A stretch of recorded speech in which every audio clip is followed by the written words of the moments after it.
Hello to everyone in the SBL community. This week's assembly is being led by me, Mr. White.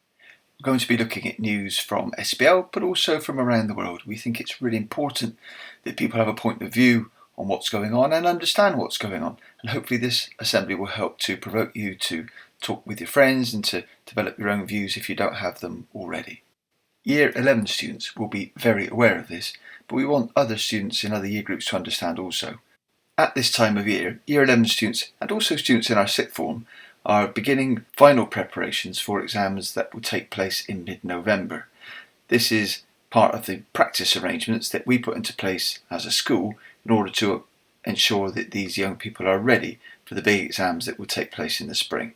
It's really important that when you see these exams taking place, that you and your friends are quiet and respectful to ensure that Year 11s can concentrate.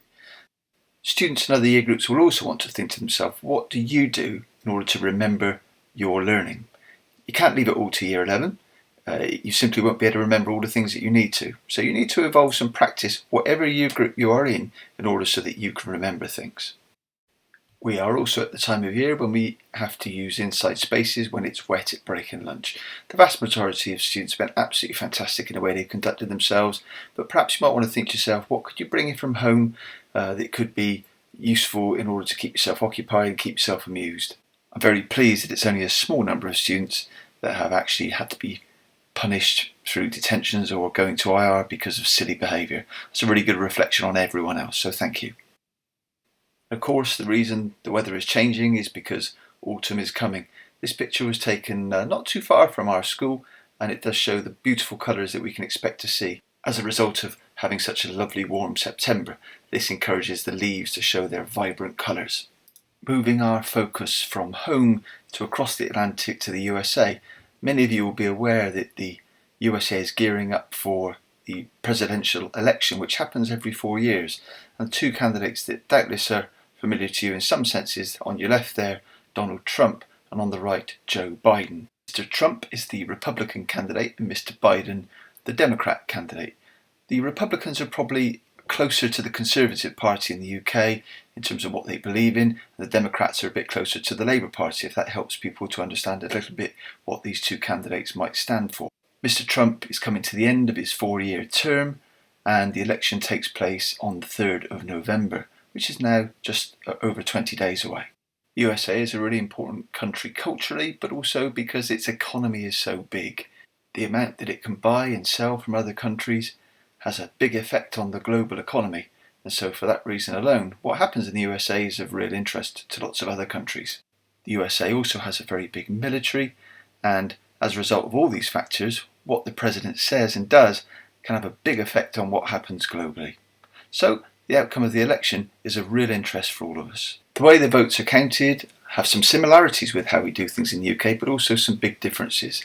So, for example, if Mr. Biden or Mr. Trump were to win the vote in California, they would win 55 votes. If they were to win in Texas, they would win 38 votes, as you can see on the diagram in front of you. When all the votes across the country are added up, then the winning candidate would need to win 270 votes in order to be declared president. There have been a number of opinion polls conducted around the country where a sample of people are asked their opinion about who they would prefer to vote for. In the example you can see here, Joe Biden is currently ahead, but there are still a number of people in this example who still haven't made their mind up. Looking at this opinion poll from the BBC, it would seem similarly that Biden has a lead at this point in the opinion polls.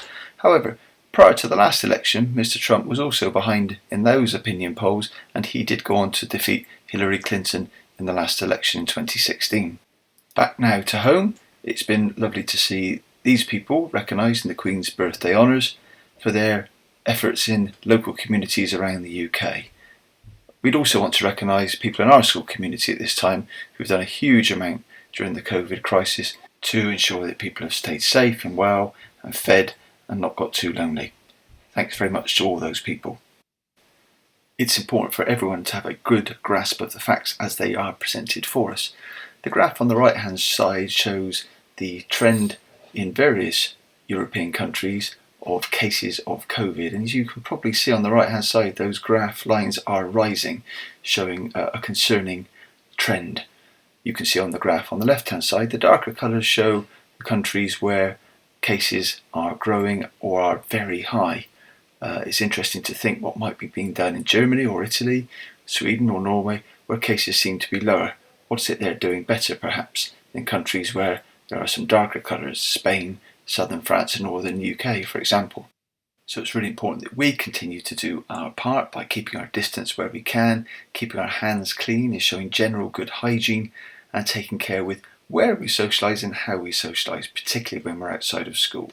Through the positive behaviours we show, we are able to protect the vulnerable members of our community and to do the right thing. And so, a number of things to think about in this week's assembly. It will be really interesting to understand your point of view on some of those news stories, and also how you are doing your bit to protect yourself and others at this time. Thanks very much for watching. I'd like to wish all students and staff and families an excellent week.